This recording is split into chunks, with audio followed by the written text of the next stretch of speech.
we move to the third speaker. And the last one is Dr. Hans Borchgrevink.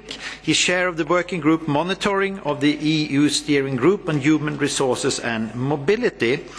The title is Introducing Gender Indicators into European Union Innovation Union Scoreboard. Please. I'm taking you through some something. I first say that the Research Council of Norway, which I represent, is funding some 30% of the total public spending on R&D in Norway, and that is by strong competition to keep up quality. And there are several policy issues at stake, and that has led to that since 2003 there are more scientific publications with international collaboration than without. I think that is the development we can see in several countries, and therefore I give you first some slides which I think are representative for several nations, and then we'll see the consequence for the percentage of women researchers. Foreigners are coming to Norway, especially the young ones, so that by now 33% of the PhD degrees taken in Norway are by foreigners, and that has been steadily increasing. In some fields it's much higher. That has a very good impact on the citation index. So when you collaborate with internationally, the citation index inevitably goes up, and the power of your papers goes up, and probably then also the quality. But then when it comes to the fraction of men and women, you see men, the blue at the bottom, and then the addition red for women at the top. You see that it's approaching 50% women PhD degrees, and it's sort of flattened out on 46%, but what we see now for the first half of 2012 is that for the first time it's just over 50% women that take their doctoral degree in Norway. Norway has had for many years a policy pushing equality. We have a special Women in Science Committee and several initiatives. And these initiatives, then you might think that that has influenced positively, so that we might have more women grade A positions, more women professors than other people. And we don't. We have exactly the same scissors diagram as in she figures. So the far end of that, the right end of that diagram shows 21% of women at the professor level, and that has been increasing something like 1% per year for the last few years. But in spite of all these policy actions and the goodwill, that's the sort of, we're still at the sort of average level, which we can see from the she figures in Europe.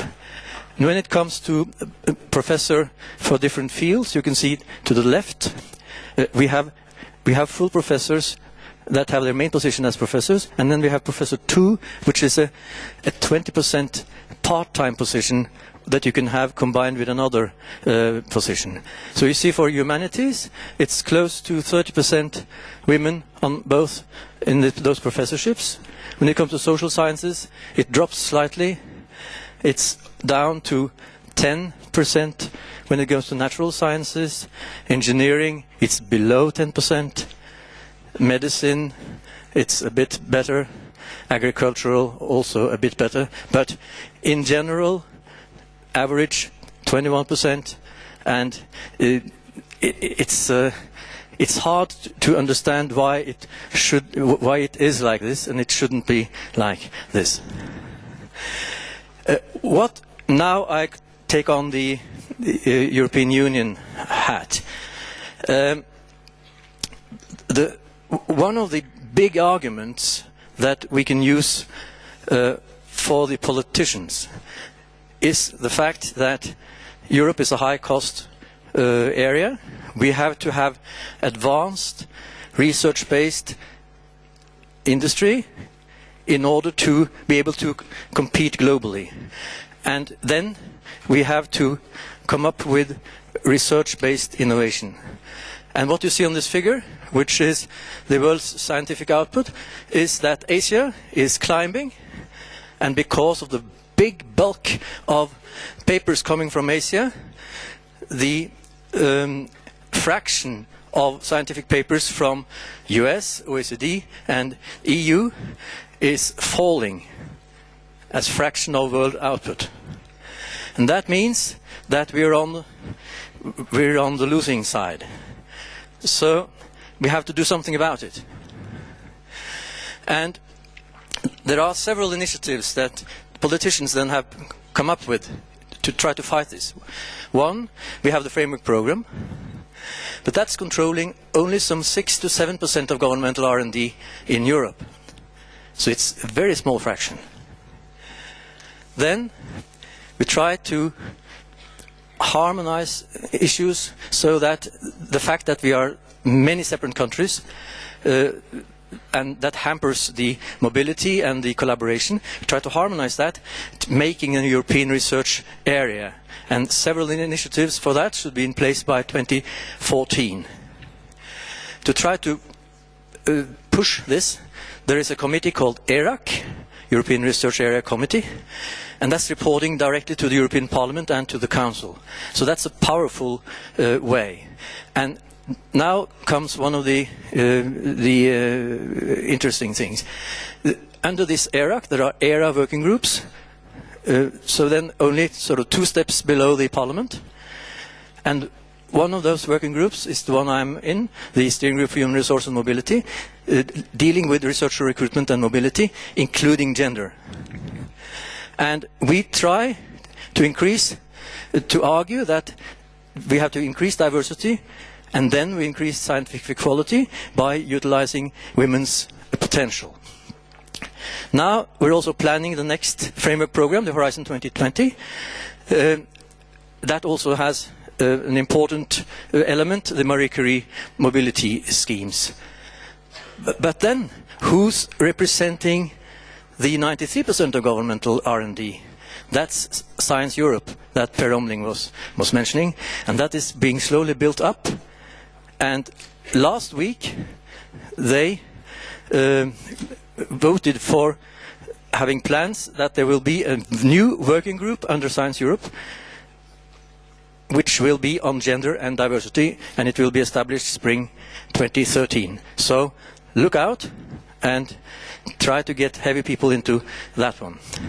Last element, all this is monitored by indicators, partly by the so-called Innovation Union scoreboard, partly by something which is being built up, the ERA indicator system.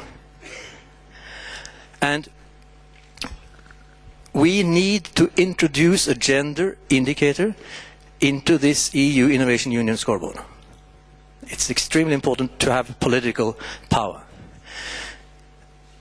Therefore, the working group on monitoring an indicator under this steering group, the working group which I'm chairing, we looked into this. We found that there was no reason to look beyond the SHE figures, so that we looked into the SHE figures and tried to find what would be the politically most powerful indicator that we could choose.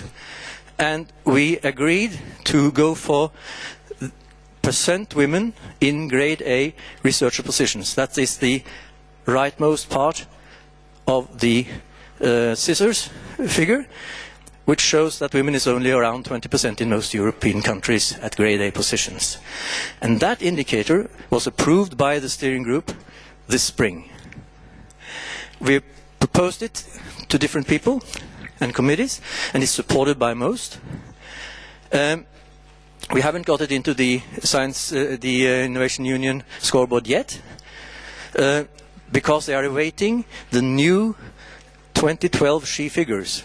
And I saw in your little bag there is a preliminary sort of folder showing some of these new figures, but so we are awaiting the full report, which will be on in December. But my proposition is that inclusion of this gender indicator in the Innovation Union scoreboard and as an area gender indicator should be a main conclusion of the European Gender Summit 2012. Thank you.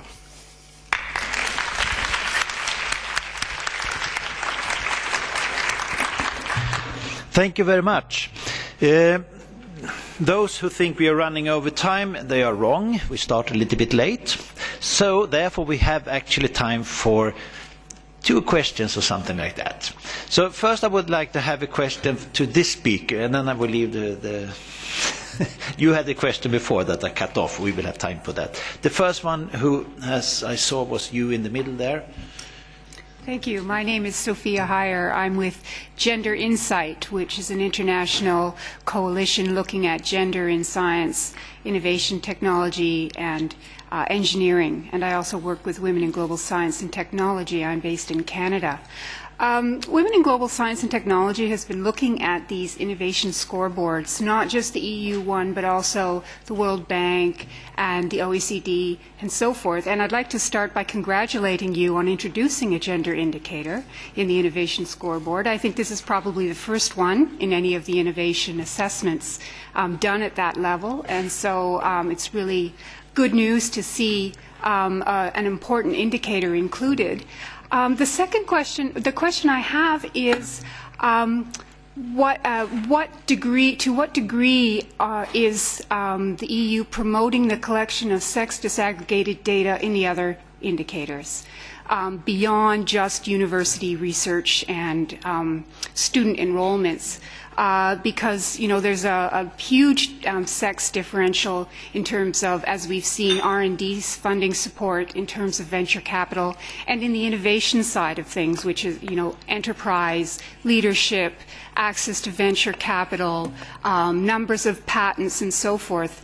And when we did this work, we found that kind of data is hardly available at all, and yet the data that we did found in non-European countries, there were really large differences according to gender. Well, the Commission we've been working on this for some few years, and the Commission has recently engaged Deloitte, and they have a big project over 3 years looking into the indicators that has to do with researcher recruitment, researcher production, mobility, co-publication, intersectoral co-publication, co-patenting, and they have, in dialogue with the working group I'm chairing, they have developed some 60-something indicators that can be drawn from existing databases in these fields. And to supplement that, they have made a questionnaire which is sent to all the ministers of education and research in Europe, and they responded. So there is a report, a 2012 report containing 2011 data, and these days the people are filling in the 2013 report with data from 2012.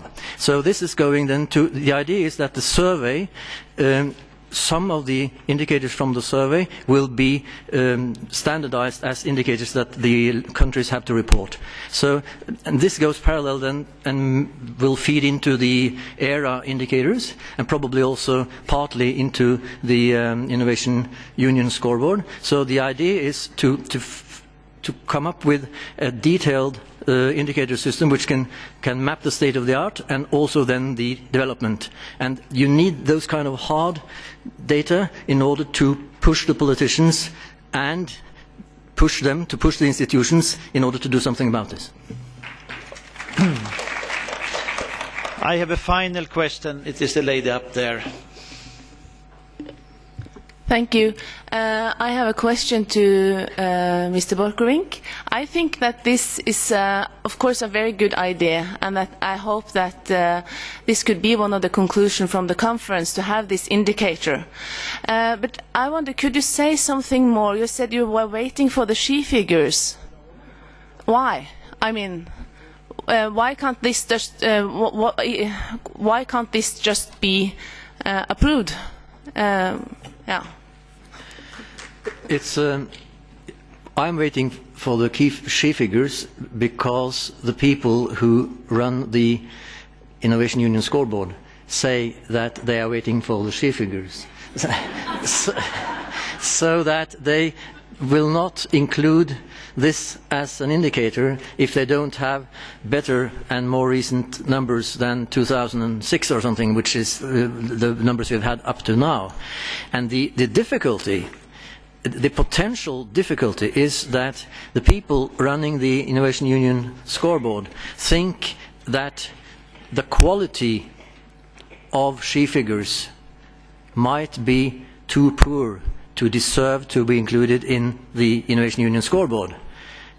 So, and if that is the case, we have to brush up the statistics and the delivery of material from each country in order to get the quality of she figures higher. But I'm just saying that this is kind of rumor. Some of them say that this is why we can't put in the figures, but we're pushing.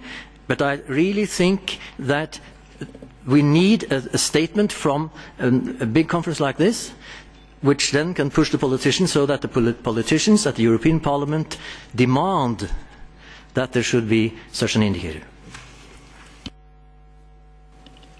Thank you very much. I have to stop here. I will make a short remark at the end, and I think what I have heard, I mean... We can have one more question. We can? Yes. Oh, I got permission to allow one more question, and then it's a lady out there. What about now? Is it? Okay, thank you very much. My name is Inés Sánchez de Madariaga. I'm the director of the Women and Science Unit in the Secretary of State of Research and Development in Spain. I'm also co-director of the Gender Innovations Project, directed by Professor Londa Schibinger. And I was wondering whether this indicator, or whether we should have also an indicator that measures not only presence of women, but also how gender is introduced in the content of research. How are we getting to gender in research? That's one first question. And in relationship with this, I would like to get something in the floor since we are in the European Parliament. I understand that very recently, I think it was yesterday, but I might be wrong, there was a vote here on the resolution on the proposal for the regulation of the Horizon 2020. And that an important amendment that had been proposed precisely on the content of proposals has not been included in the decision. I don't know whether something can be done on this. This is Amendment 274 made by Cristina Gutiérrez on the content of proposals and how proposals should examine whether responsible research and innovation dimensions are set out in Article 14A, which refers to gender and ethic issues, are relevant and if they have to be taken into account. So that I leave this on the floor and ask whether something can be done at this point. Thank you. Well, I think one answer is that the greater the pressure to include things like that, the greater the chance to have it included. So that is another argument for having this indicator thing as a main conclusion. But I think it's no way to have more than one single gender indicator, because the total number of indicators in the Innovation Union scoreboard is 20-something only. So we're happy to have one in, and then we chose the one which we think was the sort of the worst, the thing that really says how bad this is, and that is the indicator we have proposed. So we can't have more, even though that would be, of course, of interest. But in the ERA indicators and also in this Deloitte thing, there are more indicators, and we may have more. So we're open for propositions for that. Okay, thank you very much. Then I should say that Professor Buitendijk, she said that there is a momentum. And what I've heard also from the presentations is that there are evidence-based actions going on. But I think that since The university system, they stand for approximately 1/3 of all the research funding in Europe. The organization, European Science Foundation or Science Europe in the future, they have about also 1/3 of the financing. I think it's, and of course the Commission, they are very big, but they have maybe between 5 and 10%.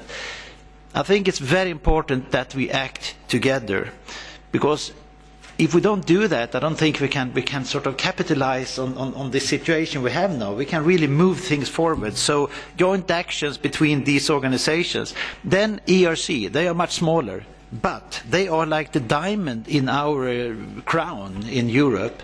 So it's so important that you help to give hints what to do in order to make it the perfect organization also when it comes to gender issues. Thank you very much for listening.